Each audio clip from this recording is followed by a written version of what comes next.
자, 오늘 저녁 하나님이 주시는 은혜의 말씀은 잠언서 28장입니다. 또 잠언서 28장 26절입니다. 잠언서 28장 26절. 우리 한번 찾으셨으면 같이 읽습니다. 자기의 마음을 믿는 자는 미련한 자요, 지혜롭게 행하는 자는 구원을 얻을 자니라. 아멘. 오늘 우리의 마음에 있는 함정 9번째, 자기의 마음을 믿는 것, 자기의 마음을 믿음을 제목으로 삼으려고 합니다. 여러분은 여러분의 마음을 믿으세요? 저는 안 믿습니다. 사실 성경이 얘기하잖아요. 자기의 마음을 믿는 사람은 미련한 사람이다. 사람의 마음은 조속으로 변합니다. 아침에는 좋았다 저녁엔 싫고, 또 아침에는 싫었다가 저녁엔 좋아지고, 뭐 그렇습니다. 아침 저녁으로 달라지고요, 날씨에 따라서 또 달라집니다. 그러죠. 아, 오늘 비만 안 오면 운동하러 갈 텐데, 그다가 비가 딱 끊치면요, 아, 날씨가 좋은데 밖에 걸어다니면서 건강관리하지. 그러다가 에라, 오늘은 좀 쉬고 내일부터 날씨가 좋아지고 땅도 맑아지면 그때 가지 뭐. 그러다가 이거 출출한데 그냥 고기나 구워 먹자. 이렇게 우리의 마음은 그냥 환경에 따라 자기 마음대로 막 바뀌어요. 그리고 그냥 자기 마음대로 하는 것이에요. 어떤 분이 이런 말을 했어요. 여자의 마음은 갈대와 같고 남자의 마음은 갈대 위에 앉은 잠자리 같다. 더 믿을 수 없다는 거예요. 더 믿을 수 없다는 거예요. 더 많이 흔들리는 거죠. 예. 그러니까 그 여자한테 이렇게 딱 붙어서 사는 거예요. 흔들리는 대로 가고. 참 그런 거 보면 뭐 여자라고 해서 남자라고 해서 이렇게 보면 듬직하진 않아요. 항상 늘 간사하고 순간순간 자꾸 변하는 것 같아요. 그러니 우리가 우리의 마음을 어떻게 믿을 수 있겠습니까? 우리가 믿을 수 있는 것은 딱 한 가지. 하나님과 그분의 말씀. 신실하죠. 변하지 않죠. 우리를 구원하겠다. 만세전에 계획한 건 반드시 이루세요. 어떤 방법을 동원해서라도, 한국에서 여기를 끌고 오서라도, 무슨 방법을 동원해서도 하나님이 믿게 하고 구원과 약속을 주시는 것을 볼 수 있어요.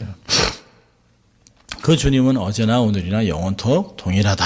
히브리서는 이야기하고 있습니다. 그러니까 한 번 택하면 끝까지 하나님께서 우리를 책임져 주세요. 그러니까 하나님의 사랑을 내가 느끼든 느끼지 못하든 하나님의 사랑은 변함이 없습니다. 여전히 나를 사랑하고 있어요. 그러니까 우리가 믿을 수 있는 것은 하나님 말씀입니다. 마태복음 5장 18절에 진실로 너에게 이르노니 천지가 없어지기 전에는 율법의 1.1핵이라도 반드시 없어지지 아니하고 다 이루리라. 그렇게 얘기해 놓으셨어요. 그러니까 우리는 세상에 변하는 것을 그냥 철석같이 믿고 있다가, 아니 저럴 수가, 아니 저 인간이, 아니 어떻게, 이렇게 얘기할 때가 많은데 사실은 우리가 어리석어서 그래요. 세상에 믿을 게 어디 있어요? 아무것도 없어요. 하나님밖에 믿을 분이 없어요.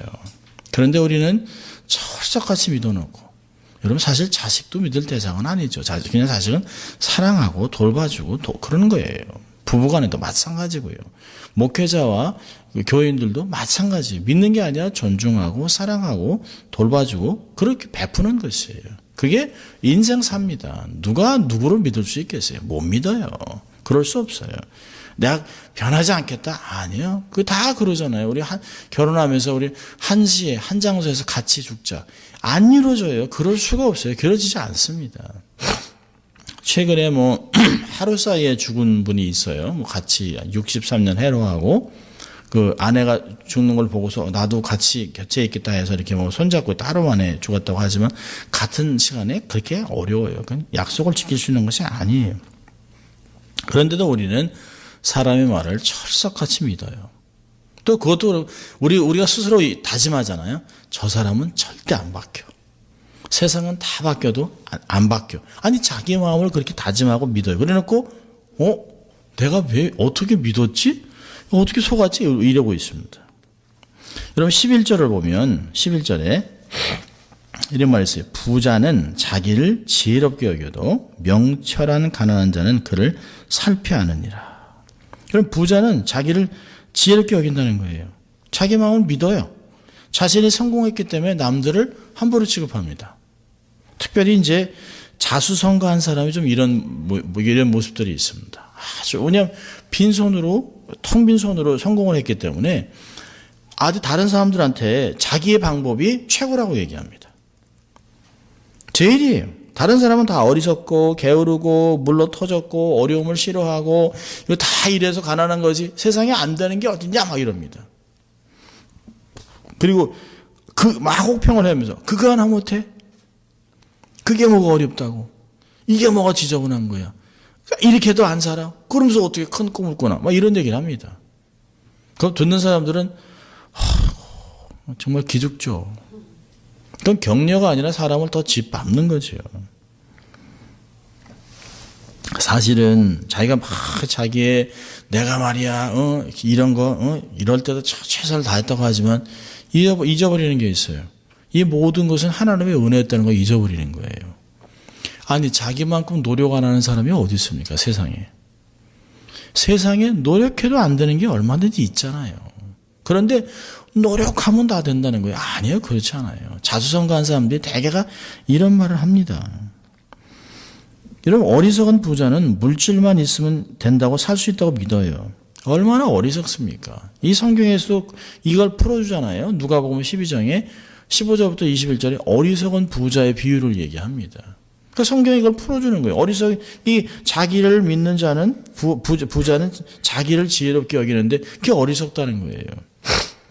그 누가복음 12장 15절부터 보면 이런 얘기합니다. 그 사람의 생명이 소유에 넉넉한 데 있지 않다라고 예수님이 얘기하신 후에 비유로 저희에게 일러 가라사대 한 부자가 그 밭에 소출이 풍성함에 심중에 생각하여 가로되 내가 곡식 쌓아둘 곳이 없으니 어찌할꼬 하고 또 가로되 내가 이렇게 하리라 내 곡간을 헐고 더 크게 짓고 내 모든 곡식과 물건을 거기 쌓아두리라 또 내가 내 영혼에게 이르되 영혼아 여러 해 쓸 물건을 많이 쌓아두으니 평안히 쉬고 먹고 마시고 즐거워하자 하리라 하되 하나님은 이르시되 어리석은 자여 오늘 밤에 내 영혼을 도로 찾으리니 그러면 내 예비한 것이 네 것이 되겠느냐 하셨으니 자기를 위하여 재물을 쌓아두고 하나님께 대하여 부요치 못한 자가 이와 같으니라. 어리석다는 거예요. 이런 바보 오늘 죽으면 끝이지. 아니 네가 뭐하는 거? 내가 생명 거두면 끝이지. 누구 것이 되겠느냐? 그렇게 주님이 얘기하시는 거예요. 무엇이 중요하냐? 어디에 가치를 두느냐? 재물이 아니라는 거예요. 근데 사람들은 내가 거둔 것, 내가 소유한 것에 삶의 안정감을 두고 있습니다. 마치 이것이 나의 신분을 얘기하느냐. 이것이 내게 어떤 큰 힘이 되느냐. 삶이 업그레이드된 것 같이 생각을 합니다. 아니 부자가 됐다고 해서 그 사람이 하이소사이티에 들어가요? 아니요. 절대 그렇지 않습니다. 그렇게 돈이 많은 사람인데도 상류사회에서 받아주지 않아요. 왜요? 배운 게 없으니까. 얼마나 무섭고 참 그 무서운 이야기입니까? 돈으로 다 되는 게 아니에요. 참 세상은 무섭습니다. 세상에서 밤낮 사치와 향락을 노린 사람은 자기도 모르는 사이에 범죄를 많이 저질러요. 죄를 짓게 돼 있어요. 결국은 하나님의 심판을 받습니다. 자, 그래서 그 야고보서 5장 1절부터 3절까지 뭐라 하냐면 들으라 부한 자들아 너에게 이 말 고생을 인하여 울고 통곡하라. 너희 재물은 썩었고 너희 옷은 좀 먹었으며 너희 금과 은은 녹이 슬었으니 이 녹이 너에게 증거가 되며 불같이 너희 살을 먹으리라. 너희가 말세에 재물을 쌓았도다. 재물이 나쁜 건 아닌데 거기에 목숨을 걸고 올인했다는 거예요. 그리고 하나님께서 많은 재물을 쌓아두게 하신 것은 나만 혼자 먹고 하라는 것이 아니에요. 하나님께서 가난하고 힘든 사람들에게 나눠주라는 것이죠. 주의 일을 더 많이 하라고 하나님이 기회를 주신 것이에요. 선교도 더 하고 가난한 사람도 돕기도 하고 장금도 주기도 하고 사람을 키우는 일에 많이 써야 된다는 것이에요. 근데 하나님한테는 인색하게 하고 자기만 그냥 그 집을 그냥 대궐같이 지어놓고 거기에 엄청나게 좋은 차에 실컷 먹어도 나중에 천년 만년 살겠다고 해놓다가 죽으면 그 부끄러움은 말도 못하는 거예요. 디모데전서 6장 17절부터 19절까지 17절에 이런 얘기하면 내가 이 세대의 부한 자들을 명하여 마음을 높이지 말고 정함이 없는 재물에 소망을 두지 말고 오직 우리에게 모든 것을 호의 주사 누리게 하시는 하나님께 두며 선한 일을 행하고 선한 사업에 부하고 나눠주기를 좋아하며 동정하는 자가 되게 하라. 이것이 장래에 자기를 위하여 좋은 터를 쌓아 참된 생명을 취하는 것이니라. 모으는 것보다 중요한 건 누리는 것이 누리는 것. 그리고 미래를 위하여 터를 쌓는 것이에요. 그러니까 하늘의 어카운트에 내 어카운트에 자꾸 이렇게 입금을 하는 것입니다. 늘어나는 거예요. 하늘의 어카운트에 늘어나야죠. 그러니까 어리석은 부자는 자기를 지혜롭게 여기지만 정말 지혜로운 사람은 자기의 허물과 부족함을 너무 잘 알아요. 아우 제가 부족해요. 늘 실족합니다. 아우 약하죠. 이렇게 아는 사람은 자기를 하나님을 의지하죠. 내가 강하다 생각하고 뭐 다 되는 것 생각하면 너무 돈 버는데 분주해가지고 예배를 못 드린다? 교회를 갈 시간이 없다. 그건 망하기 일보 직전이죠. 영혼이 완전히 그냥 파리해지는 것이에요. 그래서 정말 지혜로운 사람은 자기가 부족하다는 걸 늘 느끼는 것입니다. 오늘 짧은 구절입니다만은 26절에 자기의 마음을 믿는 자, 그건 어리석은 바보라는 거예요. 자, 이 말씀을 묵상하면서 제가 이제 스스로 몇 가지를 봤는데요. 첫째는 뭐냐면 마음은 전쟁터라는 걸 잊지 말아야 된다는 거예요. 마음은 처절한 전쟁터. 전쟁이 밖에 있는 게 아니에요. 요즘 이제 뉴스를 들으면 뭐 한국의 정치도 많이 있습니다만 사실은 세계 뉴스를 보면 이게 한국의 전쟁이 터지지 않을까? 이런 생각을 합니다. 이제 완전히 매파 내각이 됐잖아요. 트럼프 대통령 옆에 존 볼튼, 그다음에 폼페이오, 그다음에 니키 헤일리, 완전 매파들이에요.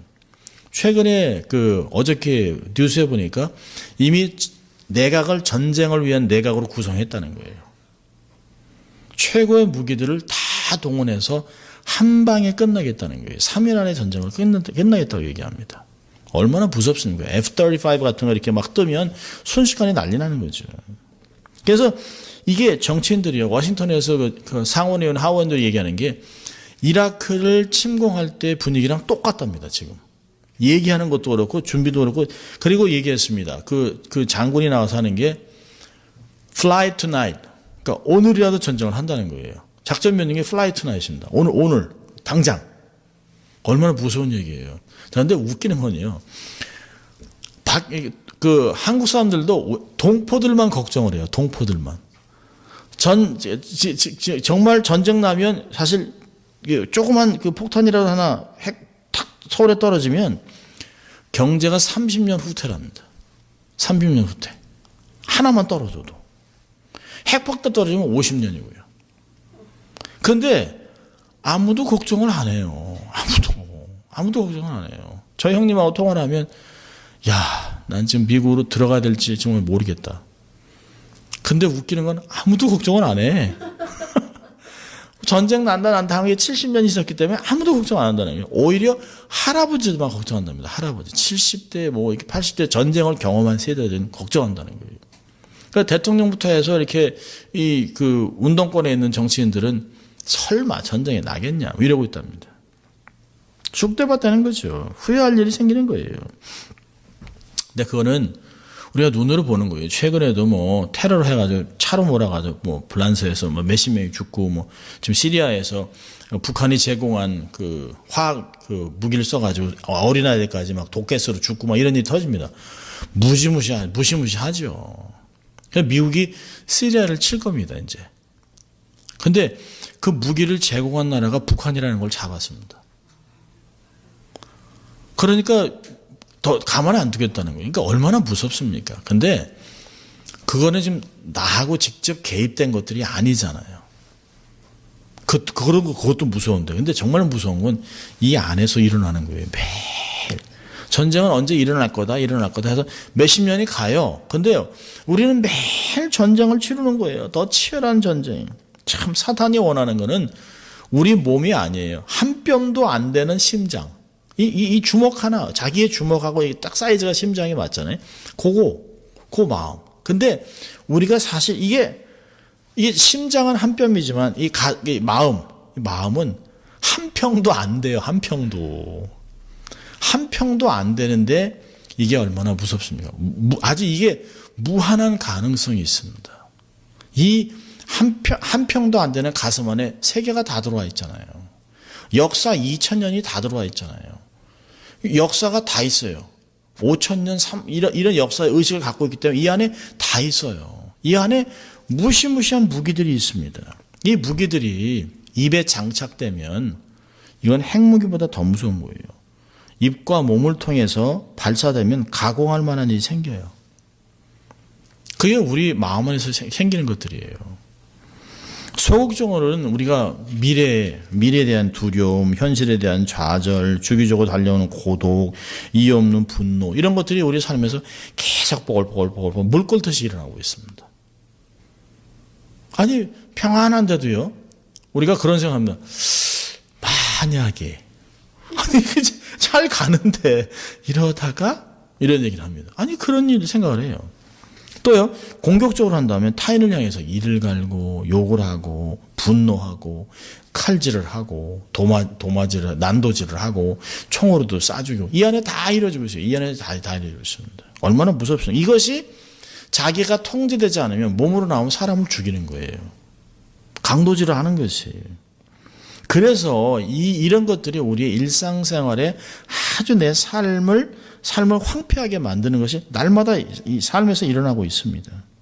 그러니까 마음에는 항상 우리가 평안하다고 해서 평안이 있는 게 아니잖아요. 평안과 이 마음의 불안, 담대함과 불안함, 기쁨과 걱정, 감사와 원망, 이런 것들이 늘 공존하고 있습니다.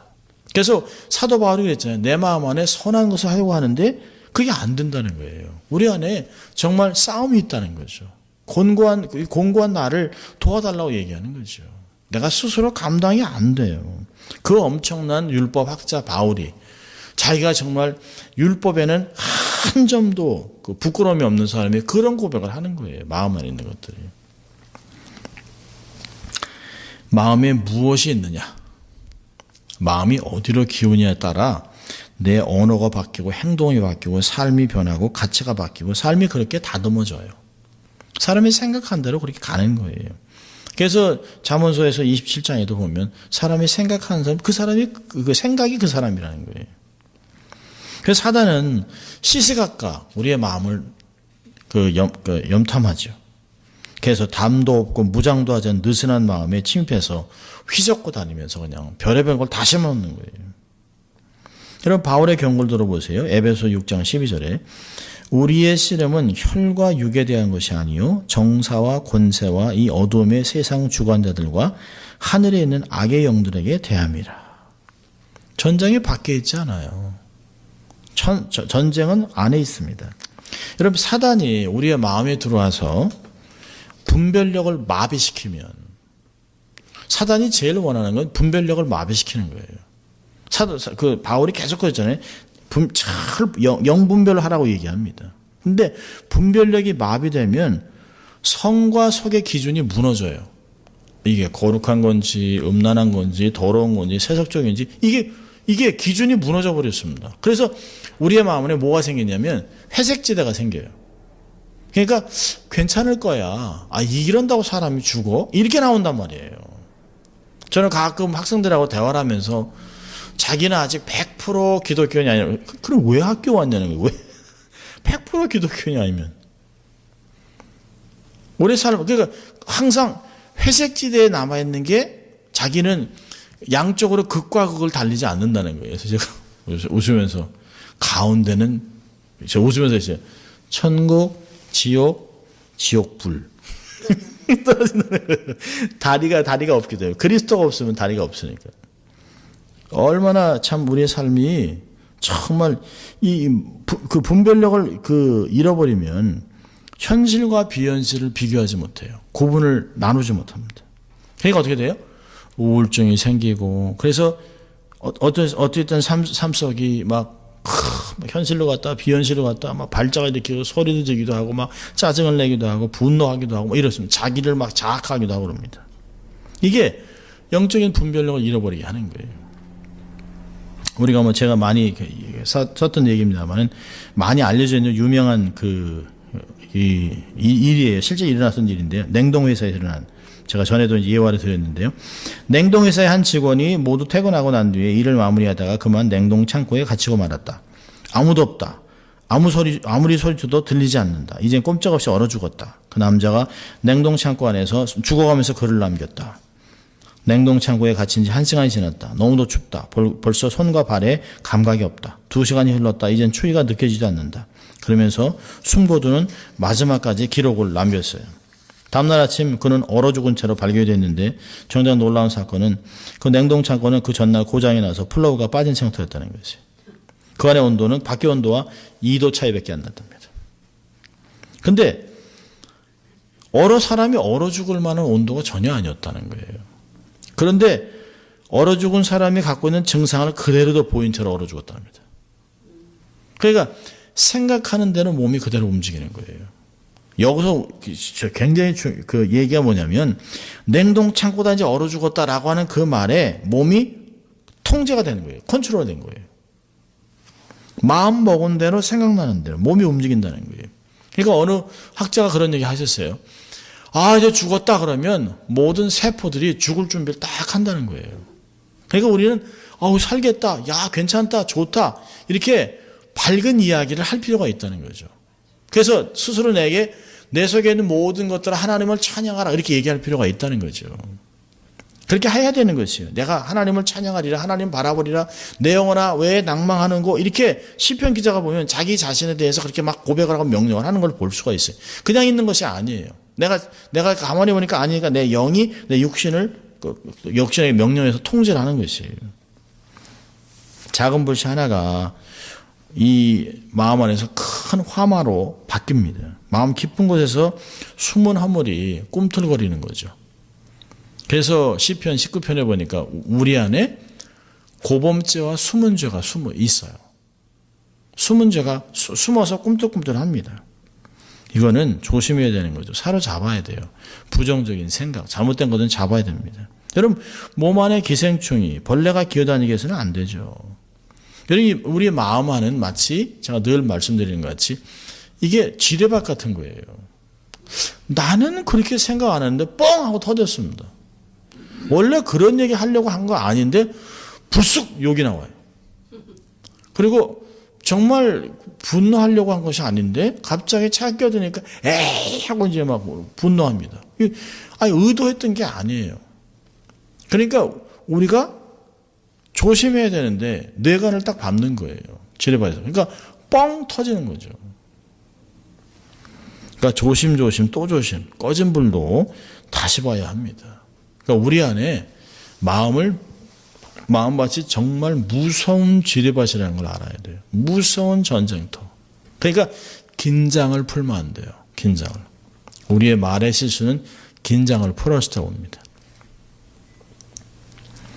자, 두 번째 이 본문을 통해서 우리에게 좀 제가 생각해 봤던 건 뭐냐면 감정으로 말하지 말라는 거예요. 감정으로.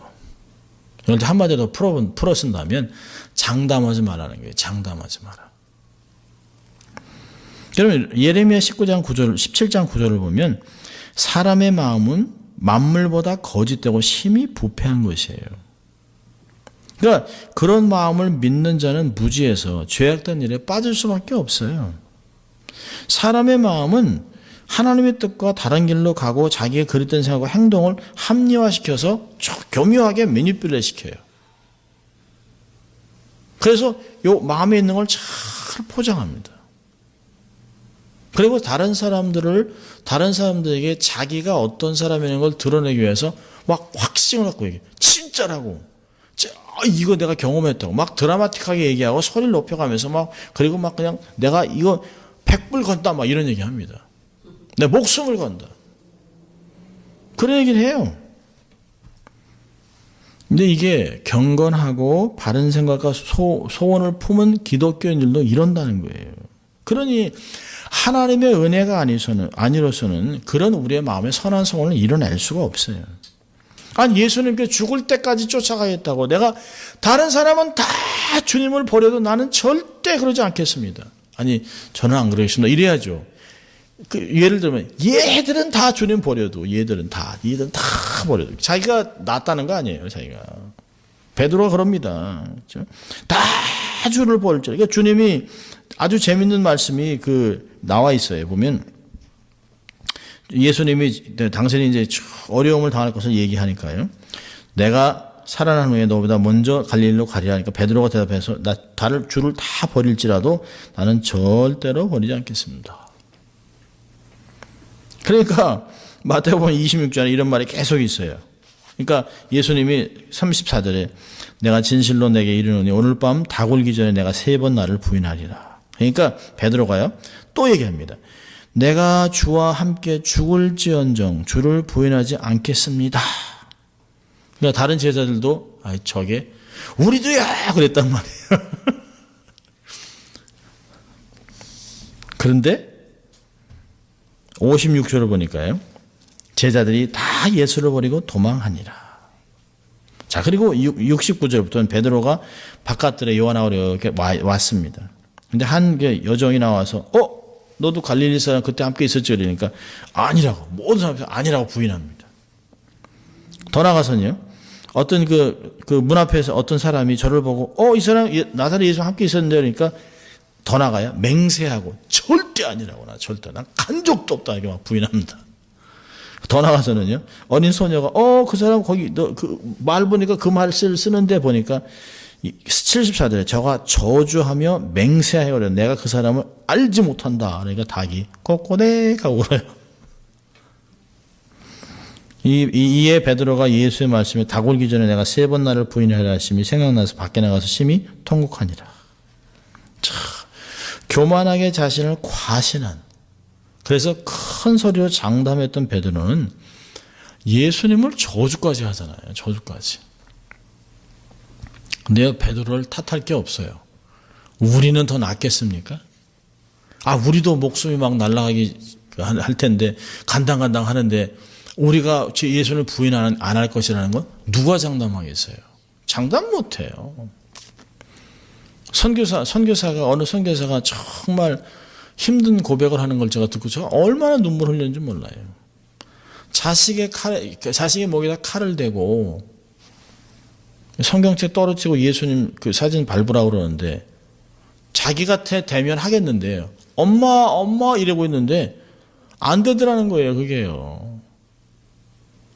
그러니까 부인해라고 얘기하면 그냥 다 같이 죽자 이럴 텐데 그냥 성경책 밟고 예수님 사진 밟고 그리고 가면 애 살려준다 그러니까 자기가 그렇게 했다는 거예요. 근데 그걸 못하겠더라고요. 어떻게 그렇게 하겠어요? 자식의 칼에다 이렇게 찔러가지고 피가 이렇게 조금씩 났었다는데요. 자기가 처음에는 같이 죽자 그랬는데 엄마 막 이러니까 안 되더라는 거예요. 우린 왜 확신할 수 없어요. 장담할 수 없어요. 그러니까 우리가 삶에 감정의 기복에 의해서 정죄되지 않은 말을 쏟아내면 안 돼요. 막 분노했을 때 말을 한다든지 너무 자기 기쁨에 자기 만족해가지고 도취해가지고 말을 쏟아내면 안 된다는 거예요. 야고보서 3장 3절은 입에 재갈을 먹이라 그러잖아요. 야고보서 1장 19절은 듣기는 속히 하고 말하기는 천천히 하라. 얼마나 맞는 말인지 몰라요. 신중하게 진솔하게 감정을 다스리면서 말을 절제하라는 것이에요. 감정으로 너무 절대로 과신하면 안 돼요. 아니 내가 뭐 그렇게 벌레 같은 인생이 툭하면 쓰러지고 툭하면 변하고 이런 사람이 자기를 어떻게 과신하겠어요. 장담하지 마세요. 절대로. 그래서 이야기하잖아요. 주님의 뜻이면 여기도 가고 이것도 하리라. 그게 가장 정확한 말이에요. 주님이 허락하시면, 주님이 도와주시면. If the Lord is willing. 세 번째는요. 세 번째 묵상할 것은 뭐냐면 자기를 부인하는 거예요. 자기를 부인. 지속적으로 자기를 부인. 예수님이 제자들을 말씀하실 때 누가복음 9장 23절에 그랬습니다. 또 무리에게 이르시되 아무든지 나를 따라오려거든 자기를 부인하고 날마다 제 십자가를 지고 나를 쫓을 것이야. 이거 순서대로예요. 자기를 부인해야죠. 그죠? 자신의 욕망, 자신의 교만, 자신의 야망, 분노, 아픔 등을 다 부인해야만, 내려놔야만 십자가를 질 수 있는 거예요. 다른 것과 함께 다 갖고 십자가를 질 수가 없어요. 그러니까 십자가가 너무 무거운 거예요. 주님은 자기의 십자가가 있다는 걸 질 수 있는 거예요. 근데 다른 것을 지고 있으니까 그 십자가를 지으니까 너무 무거운 거예요. 그러니까 자기를 부인하라는 거죠. 내려놓으라는 거예요. 여러분, 제자들이 3년 동안 주를 따라다니면서도 예수님의 성품을 못 닮았어요. 예수님이 막 유명세를 타고 막 사람들이 억지로 왕을 삼으려고 하고 막 기적들이 나타나고, 이야, 메시아가 온들 이런 일을 하겠냐 막 이러니까 우쭐우쭐해진 거죠. 막 그냥. 그리고 또 자기네들도 파송돼서 나갔는데 자기가 명령하니까 막 귀신들이 막 도망갑니다. 얼마나 기가 막혀서 기고만장한 거죠. 막 자기들도 덩달아 유명해지니까요. 이 안에 살살 욕망이 떠올라요. 내가 제일 낫지. 이런 겁니다. 누가복음 9장을 보면 46절에 이럽니다. 제자들 중에서 누가 크냐 하는 변론이 일어났어요. 누가 크냐? 야, 내가 지난번에 큰 소리 치지도 않았는데 귀신 나가더만. 너희는 막 소리 지르고 그랬지? 내가 딱 떴는데 벌써 부들부들 떨더만. 그게 우리들은요, 이게 상대방을 이게 말로 누르려고 이게 조금씩 이게 과장을 하잖아요. 이 정도야, 까짓 거 뭐. 그게 더 나갑니다. 이 누가복음 22장 24절에는 저희 사이에 그중 누가 크냐 하는 다툼이 일어났어요. 야, 누가 너를 알아주냐? 막 이런 거죠. 이렇게 막 다툼이 일어났습니다. 더 나가서는요, 마태복음 20장에 보면 세베대 아들의 어머니가 아들들 데리고 와서 주님께 구해요. 주님이 왕 되면 오른쪽은 내 첫째 아들, 왼쪽은 둘째 아들, 그렇죠? 좌의정, 우의정 세워달라는 거예요. 그러니까 예수님이 너희가 참 구하는 것을 알지 못한 너희 마시려는 잔을 너희가 마실 수 있느냐? 저희가 말하되 그러자 가라사대 너희가 과연 내 잔을 마시려니와 내 좌우편에 앉는 것은 너희 줄 것이 아니라 아버지께서 누구를 위하여 예비하셨든지 그들이 얻을 것이라. 더 웃기는 건 24절입니다. 10 제자가 듣고 그 두 형제에 대해서 분을 여기듯 저것들이 엄마까지 끌고 와가지고 치맛바람으로 막 이러고 있는 거예요. 그러니까 변론, 다툼, 분까지 있습니다. 서로 내가. 그러니까 자기 부인이라는 게 얼마나 참 어려운지 몰라요. 다른 사람이 나를 이렇게 함부로 취급하면 제가 부족하죠 하지만 계속 그래 너 부족해. 네가 아는 게 뭐 있어 이러면요. 이 안에서 열불이 나죠. 열불이. 아니 부족하다 그러면 몰려 해야 되는데 그럼 네 자신을 알는구만. 정말 부족하지 너는. 하는 거 하나도 없잖아. 하는 게 뭐 있어. 이렇게 하면요. 정말 짓밟히면 승질나죠. 어느 추운 겨울날 새벽 3시에 한 선교사 후보생이 선교사 파송위원회 검정위원회 집 현관에 들어섰습니다. 그러나 그를 오라고 했던 목사는 아침 3시에 오라고 해놓고 8시가 돼서야 나타났습니다. 그리고 이제 질문을 합니다. 글을 쓸 줄 아나? 예, 목사님. 그러면 베이커 한번 써보게. B-A-K-E-R. 자, 그러면 2 곱하기 2는 뭐지? 4입니다. 얼마나 기가 막혀요. 선교사한테. 면접은 이래서 끝나고 검정위원은 만족한 듯이 미소를 띄우면서 훌륭합니다. 당신은 합격했습니다. 내일 위원회에 나오십시오. 이튿날 그 검정위원은 선교사 후보생을 이렇게 추천했답니다. 이 사람은 자기를 부인할 줄 아는 사람입니다. 추위에도 포대접에도 어떤 멸시에도 참아내는 겸손한 일꾼입니다. 합격입니다. 참 우리 같으면 그러겠습니까? 2 더하기 2요? 바보랍니까? 아니 선교사로 내가 공부도 하고 자격돼서 선교사 지원을 한 건데 2 곱하기 2가 뭡니까? 우리한테 만약에 선교사로 갔는데 자 써보세요. 아빠. 그 얼마나 아니 무슨 뭐 용비어천가 뭐 이런 걸 쓰라고 그래야지. 아빠 이런 걸 쓰라고 하면 얼마나 기가 막히겠어요. 뭐 바둑이 뭐 이런 거 쓰라고 하면 얼마나 기가 막히겠어요. 하나님의 일꾼들에게 있어서 지식, 재능 이런 것보다 더 중요한 건 겸손, 자기 부인입니다. 자기 부인. 내 마음을 내가 스스로 믿지 않기로 결정하는 거예요. 그리고 왜 내가 수치를 감당하지 못하냐. 왜? 내가 아직도 살아있어요. 내가. 그 사도 바울이 얼마나 놀라운 말 하는 거야. 나는 날마다 죽노라. 갈라디아서 2장 20절에서는 내가 이제 사는 것이 아니라 나를 사랑해서 자기 몸을 버리신 예수님을 믿는 믿음에서 사는 것이라 얘기했습니다. 얼마나 중요한지 몰라요. 그런데 우린 그걸 못하는 거예요. 얼마나 저도 마찬가지죠. 매일 살아가면서 매일 시족하고 매일 후회하고 매일 분노하고 매일 또 그래놓고 후회하고 아이고 가슴치고 주님 또 그럽니다. 자, 그래서 오늘 결론적으로 우리가 본다면 정말 자기의 마음을 믿지 않기 위해서는 우리 자기를 부인하고 또 하나님 앞에 자기 마음이 어떤 것이라는 걸 알고 그리고 또 정말 우리가 어떤 것을 감정적으로 말하지 말라는 것을 알지만 정말 중요한 건 마음을 수시로 통찰하는 것이 살펴보는 것이 돌아보고 살펴보고 내가 왜 이런 말을 하지? 왜 느닷없이 이런 생각이 들지? 그래서 생각을 사로잡아야 돼요.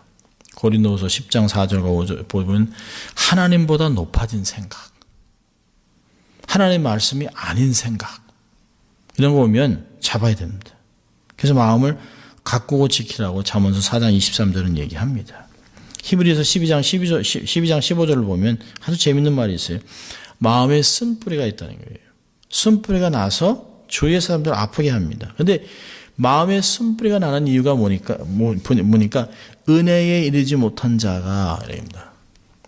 은혜 생활을 못하니까 은혜를 지속적으로 삶에서 받아들이지 못하니까 삶에서 쓴뿌리가 생겨요. 불평, 원망 이런 것들이 자라서 자기와 함께 주위 사람을 아프게 한다는 거예요.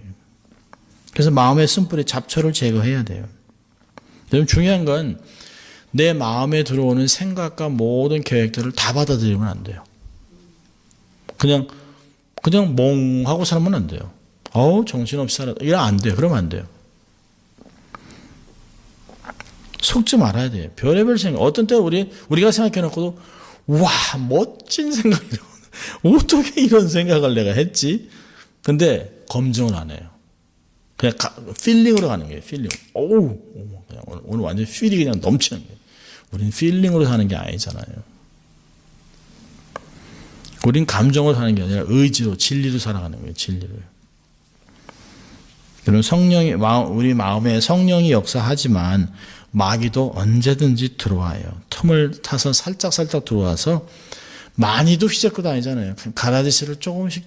그래서 서서히 자랍니다. 서서히 죽어가는 거예요. 서서히 죽어갑니다. 서서히 삶이 황폐해져요. 하루아침에 갑자기 깡패되는 거 아니에요. 갑자기 병드는 게 아니에요. 서서히. 그게 오랫동안 방치하면 그렇게 됩니다. 방치하면. 그래서 마음을 수시로 통찰한다는 것은 성령의 도움을 구하는 거예요. 하나님 도와주십시오. 내 마음에 뭐가 있나 좀 보시고 성령님이 내 안에서 탄식도 하시고 도와주기도 하고 진리를 기억나게도 하시고 죄들도 깨닫게 해주시고 주님 도와주세요. 그렇게 계속 성령님 좀 이렇게 청소 좀 해주세요. 우리가 보지 못하는 곳. 우리가 가끔 집에 이제 제가 청소하는 게 제 아내가 청소를 합니다만은 이게 베큐um을 하면 우리가 못하는 데도 많잖아요. 다 한다고 하지만 그게 다 되나요? 소파 뒤 제 아내한테 그걸 하라고 얘기하는 게 아니고 한단 말이에요. 근데 그게 어이구야 내 안에도 그런 게 있겠다. 내 힘으로는 안 돼요. 청소하려는 게 내 노력으로는. 그러니까 성령님이 구석구석 깊은 곳 다 주님께서 도와주셔야 우리의 마음이 정결해 줄 수 있어요. 또 하나는 너무 바쁘게 살지 마세요. 너무 바쁘면 생각이 고르지 못해요. 너무 바쁘면 육신이 따라가지 못해요. 너무 바쁘면 내가 지식이 따라오지 못해요. 왜요? 너무 급하니까. 아무리 재주가 있으면 뭐예요? 빨리 다니면 안 돼요. 세 번째는 겸손한 거죠. 낮은 대로 자꾸 찾아가는 거예요. 낮은 대로. 누가 세워줘도 아유 하나님이 하셨죠. 여러분 겸손이라는 건 뭘까요? 주님을 인정해 드리는 거예요. 주님이 다 하셨습니다. 주님이 주인이시죠. 주님만 따라갑니다. 라고 하는 것이에요. 그리고 마지막으로는 하나님만 바라보는 거죠. 주바라이 같이 주님만 바라보고 있는 겁니다. 스스로 얘기하는 거죠. 세상에 믿을 것 아무것도 없다. 정말 믿을 거 없어요. 건강을 믿겠어요. 아이고, 어떤 때는 자동차들이 아무리 내가 조심을 해도 막 튀어나오고, 막 나오고, 요즘은 LA가 왜 이렇게 변했는지 몰라요. 빨간 줄인데도 막 지나가요. 그리고 어떤 사람은 빨간 줄인데 건너갑니다. 아니, 차가 가는데 그냥 건너가요. 그리고 그냥 자동차 오는 차한테 오지 말라고 그럽니다. 누구 잘못인데. 세상 완전 미친 것 같아요. 그럴 때 정말 내가 운전 잘한다고 소용없어요. 조심해야 돼요. 그러니까 매사에 모세 조심. 다른 사람하고 얘기할 때도 조심. 생각을 살피면서 주님의 도움으로 살아간다면 함정에 빠지지 않고 또 견고하게 우리가 가는 길을 달려갈 수 있을 것입니다. 또 우리가 주일까지 또 이렇게 함정을 살피면서 빠지지 않고 다른 사람들까지 건져내는 우리 될 수 있기를 주의 이름으로 축원합니다. 기도하겠습니다. 하나님 아버지 감사합니다. 오늘도 이 말씀을 통하여 우리의 삶을 도전하시고 권면하시고 또 가르쳐 주신 주님 감사합니다. 우리가 스스로 속지 않게 하시고 우리의 마음보다 더 큰 하나님을 신뢰하고 변치 않는 주의 말씀을 따라가는 저희들 되게 하심으로 마음에 숨어있는 허물들을 제거하고 또 다른 사람들도 건져내고 인도하고 안전하게 평안하게 주를 따라가는 주의 길에 서는 저희들 될 수 있도록 하나님 축복하여 주시옵소서. 감사하고 예수님 이름으로 기도합니다. 아멘.